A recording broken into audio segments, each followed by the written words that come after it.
Nous allons donc faire la démonstration du passage d'acrotère.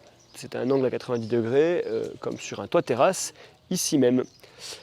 On a donc un cordiste qui est en sécurité connecté via son anti-chute mobile à la corde de sécurité, qui va pouvoir approcher du bord et s'asseoir en toute sécurité, prendre le mou sur la corde de travail, ici la noire, en dessous de l'arête, et l'insérer dans son descendeur.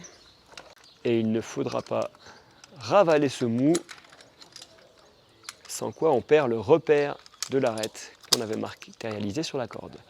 On peut ensuite installer un bloqueur sur la corde de travail connecté à une pédale pour placer son pied et faciliter la descente et le passage dans le vide.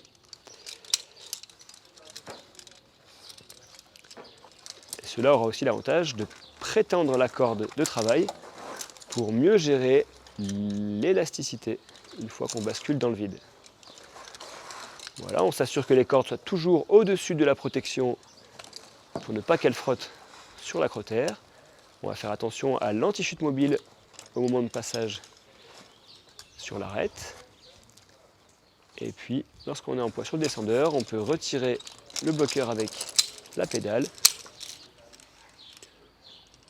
On peut également noter que ce genre de protection de corde protège les cordes, mais également l'opérateur, puisqu'il sera plus confortable d'appuyer les jambes, le tibia sur cette protection molle plutôt que sur l'acrotère en béton.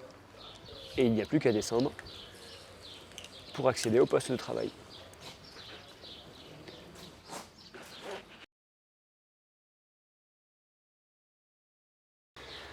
Même chose pour le passage d'acrotère à la montée, et il y aura une petite particularité lorsqu'il approche de l'acrotère.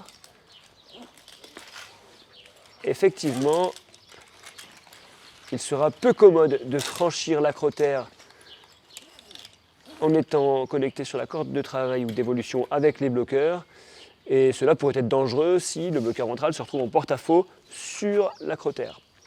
Pour cette raison, on va basculer sur descendeur. Le cordiste va donc réaliser une conversion pour se suspendre via son descendeur, ce qui lui permettra un passage plus fluide de l'angle à 90 degrés.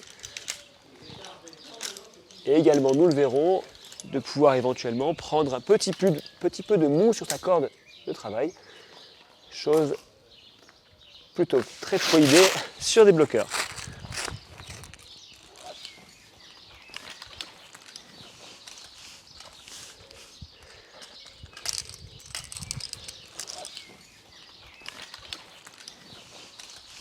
Donc l'opérateur peut remonter sa poignée au-dessus de l'arête pour avaler le mou, garder l'anti-chute le plus proche possible des ancrages et basculer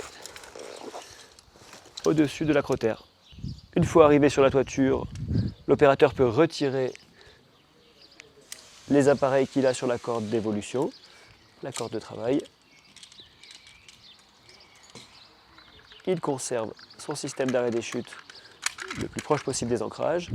Et si jamais un second opérateur a besoin de monter à son tour sur les cordes, on prendra le soin de bien refermer la protection de corde